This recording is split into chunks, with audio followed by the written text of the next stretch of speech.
오늘 우리에게 주시는 하나님의 말씀은 구약 성경 사무엘상 18장 1절에서 9절 말씀입니다. 이제 제가 하나님의 말씀을 봉독하겠습니다. 다윗이 사울에게 말하기를 마침에 요나단의 마음이 다윗의 마음과 하나가 되어 요나단이 그를 자기 생명같이 사랑하니라. 그날에 사울은 다윗을 머무르게 하고 그의 아버지 집으로 다시 돌아가기를 허락하지 아니하였고, 요나단은 다윗을 자기 생명같이 사랑하여 더불어 언약을 맺으며 요나단이 자기가 입었던 겉옷을 벗어 다윗에게 주고 자기의 군복과 칼과 활과 띠도 그리하였더라. 다윗은 사울이 보내는 곳마다 가서 지혜롭게 행하매 사울이 그를 군대의 장으로 삼았더니 온 백성이 합당하게 여겼고 사울의 신하들도 합당히 여겼더라. 무리가 돌아올 때 곧 다윗이 블레셋 사람들을 죽이고 돌아올 때에 여인들이 이스라엘 모든 성읍에서 나와서 노래하며 춤추며 소고와 경새를 가지고 왕 사울을 환영하는데, 여인들이 뛰놀며 노래하여 이르기를 사울이 죽인 자는 천천히요 다윗은 만만이로다 한지라. 사울이 그 말에 불쾌하여 심히 노하여 이르되 다윗에게는 만만을 돌리고 내게는 천천만을 돌리니 그가 더 얻을 것이 나라 말고 무엇이냐 하고, 그날 후에 사울이 다윗을 주목하였더라. 아멘. 우리나라 속담에 사촌이 땅을 사면 배가 아프다는 속담이 있습니다. 왜 배가 아플까요? 땅을 샀다는 그 사실 때문에 배가 아픈 것은 아닙니다. 우리가 누군가 땅을 살 때마다 배에 통증이 오지는 않죠. 그런데 이상하게도 사촌이 좋은 땅을 샀다는 소식을 들었을 때, 즉 나와 비슷한 처지에 있는 가까운 사람에게 좋은 일이 생겼다는 소식을 들었을 때 웬일인지 우리는 함께 기뻐해 주기보다는 배가 아파올 때가 간혹 있습니다. 지난 3월 26일 미국 국립과학원에 우리나라 카이스트의 이원재 교수 팀의 논문이 게재됐습니다. 미국의 저명한 학술 기관에 국내 사회학자의 순수 사회학 연구가 실린 것은 매우 이례적인 일이라고 합니다. 그 내용은 이렇습니다. 사회에서 일어나는 갈등은 권력자 대 시민 혹은 경영자 대 노동자 간에 많이 일어날 것 같지만, 사실은 지위와 실력이 비슷한 동료 간의 갈등이 더 많이 일어난다는 사실입니다. 본 논문은 이것을 포뮬러 1이라고 하는 자동차 경주 사고 원인을 가지고 과학적으로 증명해냈습니다. 아주 초고속으로 달리는 이 F1 자동차 경기 중에는 우연한 사고가 더 많을까요? 아니면 고의적인 사고가 더 많을까요? 저는 우연한 사고가 당연히 더 많을 거라고 생각했습니다. 그런데 사실은 고의적인 사고가 훨씬 더 많이 일어난다고 합니다. 그 이유는 선수들 간의 시기심 때문입니다. 선수들은 이런 마음이 있다고 합니다. 다른 사람은 몰라도 너 같은 놈에겐 절대 못 진다. 그러면서 동료에게 고의적으로 사고를 내는 경우가 빈번하다고 합니다. 서로를 시기하던 두 친구가 길을 가다가 물에 빠진 사람을 발견하고 함께 구조를 했습니다. 그런데 알고 보니까 그 사람은 그 나라의 왕이었습니다. 왕은 자신을 살려준 두 사람을 치하하면서 독특한 제안을 하나 했습니다. 보아하니 너희 둘은 친구 사이인 것 같은데 너희 중 한 명이 구하는 대로 내가 상을 주마. 그런데 나머지 한 명에게는 2배를 주마. 그랬습니다. 그러자 이 시기심 많은 두 친구가 좀처럼 먼저 왕에게 상을 구하지 않는 겁니다. 왜냐하면 먼저 상을 구했다가는 친구에게 2배가 돌아가게 되지 않습니까? 그렇게 시간이 흐르자 이 왕이 더 이상 지체할 수 없어서 길을 떠나려고 했습니다. 그러자 한 친구가 왕에게 이렇게 얘기했습니다. 임금님, 저의 눈 한쪽을 빼주십시오. 그러니까 친구가 자신보다 상을 2배로 많이 갖도록 하느니 차라리 자신의 눈이 하나 빠지더라도 친구의 두 눈이 상하기를 바랬던 것입니다. 이웃의 행복을 슬퍼하고 또 이웃의 고통을 즐거워하며 은총으로부터 멀어지는 죄를 바로 시기심이라고 합니다. 때론 우리는 누군가를 사심없이 부러워할 때도 있고요. 선의의 경쟁을 하기도 합니다. 학교에서 성적이 우수한 학생들에게 장학금을 주거나 상을 주는 것은 선의의 경쟁을 통해서 학습을 독려하기 위한 것입니다. 나보다 실력이 우수한 사람을 보고 나도 저 사람처럼 노력해서 장학금을 타야겠다. 이런 마음은 시기심이 아닙니다. 기업 간에도 보다 나은 신제품을 출시하기 위해서 서로 경쟁하고 발전하기도 하는데요. 이와 같이 상호 발전을 위한 자극은 유익한 것이라고 할 수 있고 또한 시기심이 아닙니다. 흔히 우리가 시기심과 질투심 이 두 가지를 헷갈려 하긴 하는데요. 이 시기심은 시기하는 대상 한 사람을 전제로 합니다. 반면 질투심은요, 최소한 삼각관계를 전제로 합니다. 가령 한 친구를 두고 두 친구가 내가 그 친구랑 더 친하다고 이 우정을 질투할 수 있습니다. 또는 한 남자를 두고 두 여성이 질투의 삼각관계를 형성할 수도 있습니다. 질투는 이처럼 관계에 대한 것이라서 상대를 나만의 사람으로 두고 싶은 마음인 반면 시기심은 능력에 관한 것입니다. 그래서 상대방의 능력을 파괴하고 싶어하는 마음이 바로 시기심입니다. 교회의 전통은 질투를 인간의 본능적 차원으로 보고 있고요. 세상 법정에서도 질투로 인한 범죄의 형량은 비교적 적은 형량이 부과된다고 합니다. 그러나 시기심의 파괴력은요, 그보다 훨씬 더 크기 때문에 교회는 이 시기심을 7가지 대죄 중 하나로 포함시키고 경계했습니다. 그러면 우리는 왜 선의의 경쟁을 하거나 부러워하거나 관계를 독차지하고 싶어 하는데 그치지 않고 시기심에 빠지게 되는 것일까요? 시기를 뜻하는 영어의 envy라는 단어의 라틴어 어근을 보면요, 흘겨보다라는 뜻이 있습니다. 우리는 보아야 할 것을 보지 않고 보지 말아야 할 것을 볼 때 시기심에 빠지게 됩니다. 시기심은 하나님께서 우리에게 주신 것은 보지 못하게 합니다. 그리고 다른 사람에게 주신 것만 보게 합니다. 그래서 정작 하나님께서 나에게 주신 것을 소홀히 하게 되고요, 다른 사람에게 주신 것을 간절히 원하게 하는 것이 바로 시기심입니다. 하나님께서는 사람들을 각각 다르게 창조하셨고요, 모든 사람에게 다양한 은사와 달란트를 선물로 주셨습니다. 그래서 사람들은 저마다의 장점을 발휘하면서 서로에게 유익을 끼치고 세상을 아름답게 할 수 있었습니다. 그런데 이 시기심은 이러한 사실을 받아들이지 않으려는 마음입니다. 마치 납작한 접시가 국그릇을 보면서 나도 국을 담을 수 있게 해달라고 불평하는 것과도 같습니다. 시기심은 이처럼 하나님의 주되심을 받아들이지 않는 죄이기 때문에 교만 다음으로 심각한 죄입니다. 시기심에 빠진 사람은 꼭 상대방을 끌어내리려고 합니다. 왜냐하면 상대방의 장점과 행복을 자기 자신의 치욕으로 여기기 때문입니다. 다른 사람을 시기한다면 본인이 분발하고 노력해서 그 상대를 능가하면 되는 것 아닙니까? 그런데 이 시기심에 빠진 사람은요, 나태에 빠집니다. 나태란 게으름이에요. 그래서 시기심에 빠지면 나태하게 돼서 상대방을 끌어내리려고 할 뿐 자기 개발에 있어서 또 아주 무능력해지는 게 이 시기심에 빠진 사람의 특징입니다. 그래서 시기하는 사람은요, 상대방을 따라잡지도 못하고요, 스스로를 성장시키지도 못합니다.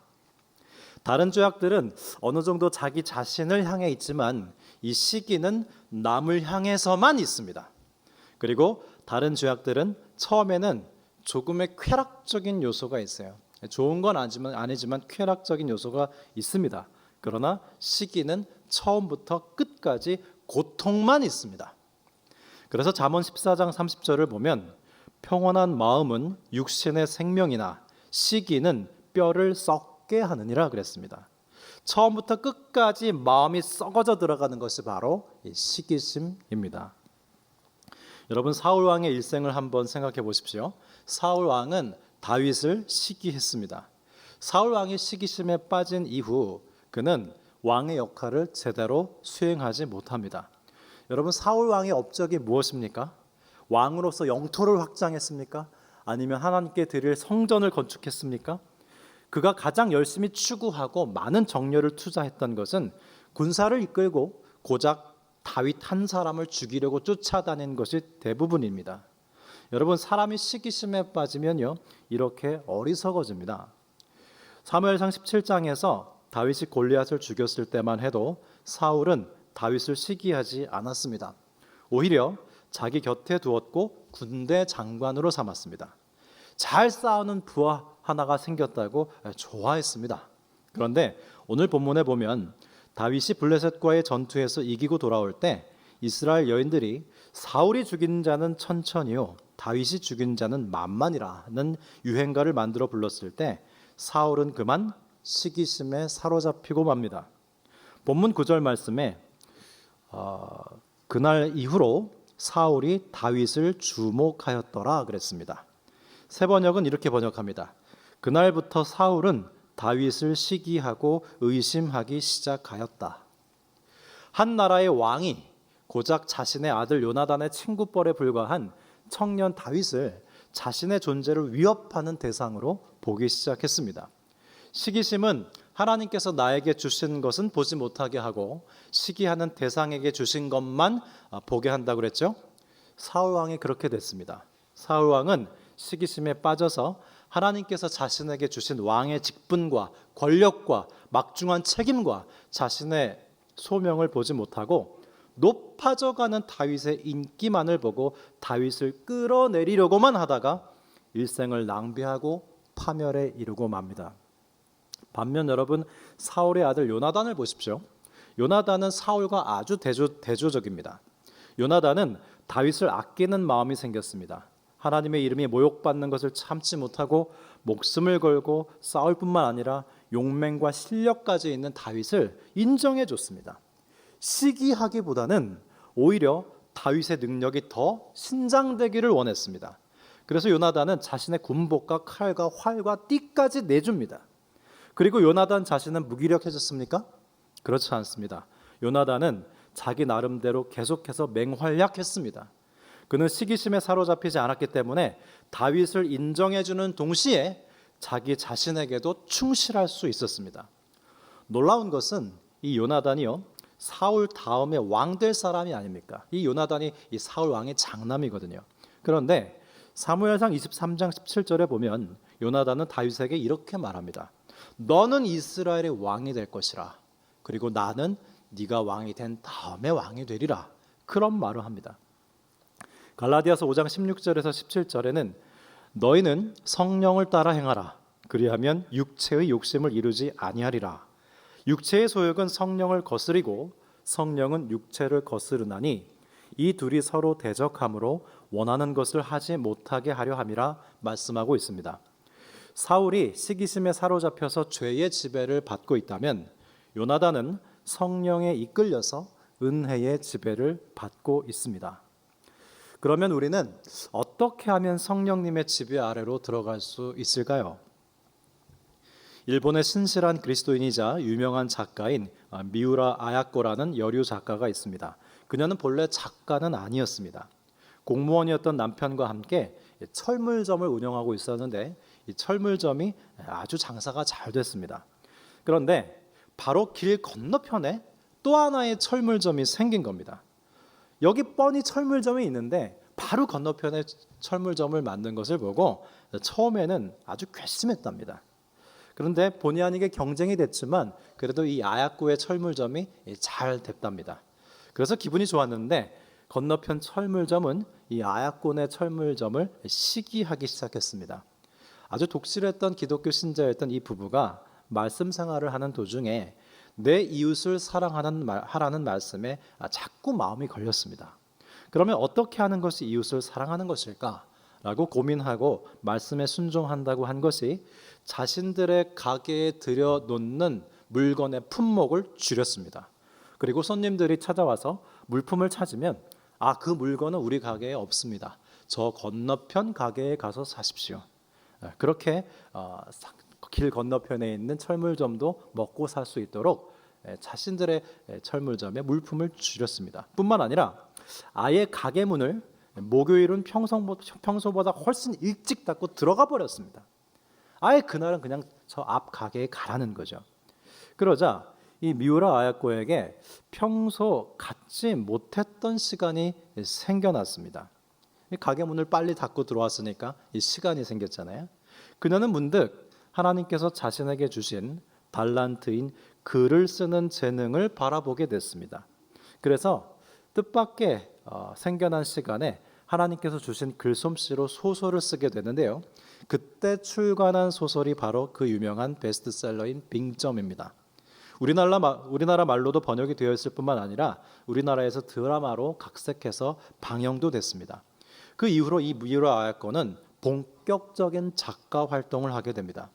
만일 그녀가 건너편 가게와 서로 시기하며 경쟁하기만 했다면 아마 우리는 미우라 아야코의 그 많은 기독교 명작을 읽을 수 없었을 겁니다.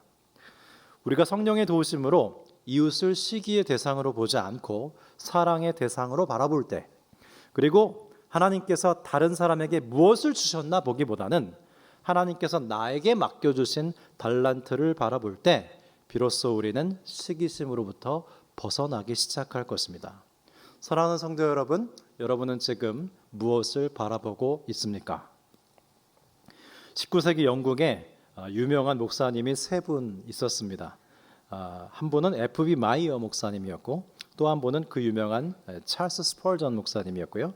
그리고 강해 설교의 왕자라는 별명이 있었던 캠벨 몰간 목사님이 있었습니다. 근데 이 캠벨 몰간 목사님은 원래 미국에서 목회하시던 분이었는데 이 마이어 목사님과 절친한 친구였어요. 그리고 이 미국에서 목회를 하시다가 이 캠벨 몰간 목사님이 이 마이어 목사님이 있는 영국 런던으로 와서 교회를 맡아서 목회를 했습니다. 그런데 그 교회가 큰 부흥이 일어났어요. 그러자 이 마이어 목사님이 같은 분야에서 동급인 친구 목사님의 교회가 부흥하자 기도가 안 나오더랍니다. 그만 시기심에 빠져서요. 나는 이 스펄전 목사님과 캠벨 몰간 목사님만큼 능력이 있지도 못한데 나 이러다가 목회를 할 수 없겠다 하고 목회가 하기 싫어졌답니다. 그런데 이분이 깨어있는 분이라 내가 지금 시기심에 빠졌구나 하고 시기심을 없애달라고 기도했는데요. 기도해도 이 시기심이 없어지질 않더랍니다. 그래서 더 깊이 기도를 하는 중에 하나님께서 기도를 바꿔주셨는데요. 많은 경우 하나님께서 기도를 인도해 주시죠. 시기심에서 벗어나게 해달라는 기도가 어떤 기도로 바뀌었냐면 두 친구를 축복하는 기도로 바뀌더랍니다. 하나님, 제 친구 목사님들의 교회가 더 부흥되게 해주십시오. 그리고 저 교회들이 차고 넘쳐서 들어갈 자리가 없게 되면 그 들어가지 못한 사람들이 우리 교회로 좀 오도록 해주십시오. 아주 솔직담백하게 기도를 했습니다. 그렇게 기도하는데 마음의 자유함이 오기 시작했고요. 어느덧 자신에게 맡겨주신 교회의 성도님들이 너무나 귀하게 보이기 시작했습니다. 저렇게 훌륭한 목사님들의 교회에 가지 않고 나같이 부족한 사람한테 와주니 참 감사하다. 그리고 내가 동시대에 이렇게 훌륭한 목사님들과 함께 같은 도시에서 목회한다는 것, 이것도 감사하다. 어느덧 기도가 감사 기도로 바뀌기 시작했습니다. 그러던 중에 이 F.B. 마이어 목사님이 심우하시는 교회도 부흥이 일어났고요. 그 도시 전체가 교회가 부흥했다고 합니다. 이것은 실제 있었던 일입니다. 성도 여러분, 우리가 하나님께서 주신 것들에 감사하는 순간 우리는 시기심으로부터 벗어날 수 있습니다. 찬송가 429장에 이런 가사가 있습니다. 받은 복을 세어보아라. 크신 주의 복을 내가 알리라. 영어 가사로 보니까 주신 복을 카운트해봐라. 그리고 네이밍해봐라. 이렇게 돼 있습니다. 즉 하나님께서 너에게 주신 복을 하나하나 세어보고 거기에 이름을 붙여봐라. 그러면 하나님이 너에게 무엇을 주셨는지 보게 되리라. 그런 뜻입니다. 여러분 정말 이렇게 하나님께서 나에게 주신 복을 하나하나 세어보십시오. 그리고 거기에 이름을 붙여보십시오. 그러면 우리는 남이 무엇을 가졌는가 보다 하나님께서 나에게 주신 것을 보면서 비로소 감사하게 될 것이고요. 그때 어느새 시기심은 저 멀리 떨어져 있을 것입니다. 밀로스 포먼 감독의 영화 아마데우스 모차르트라는 영화가 있습니다. 이 영화에 보면 궁정악장 살리에르가 자신보다 6살 어린 모차르트라는 천재를 시기하는 장면이 나옵니다. 자신보다 노력도 별로 안 하는 것 같고 술과 여자를 탐닉하는 경박한 후배에게 자신에게도 없는 천재성이 있는 것을 보고 그는 한탄합니다. 아무리 노력해도 이 살리에르 자신은 이 모차르트에게 상대가 되지 않는 겁니다. 그래서 그는 하나님께 기도합니다. 오 하나님, 왜 나에게 재능을 주시지 않았으면서 재능을 알아볼 수 있는 눈은 주셨습니까? 그는 하나님을 원망하면서요, 십자가에 달린 예수 그리스도의 상을 장작불에 집어넣어서 불태워버립니다. 하나님을 부인해버립니다.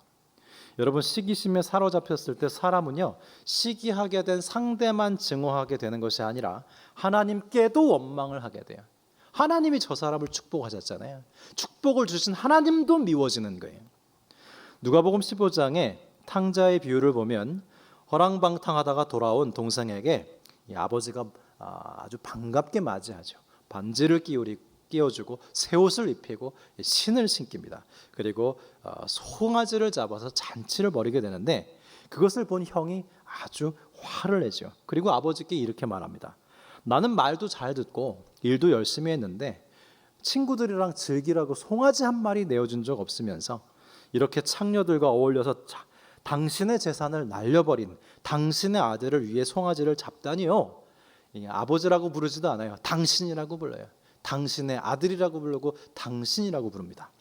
이 형은 시기심에 사로잡혀서 동생을 동생으로 받아들이지도 못하고 아버지도 아버지로 받아들이지도 못하고 있습니다.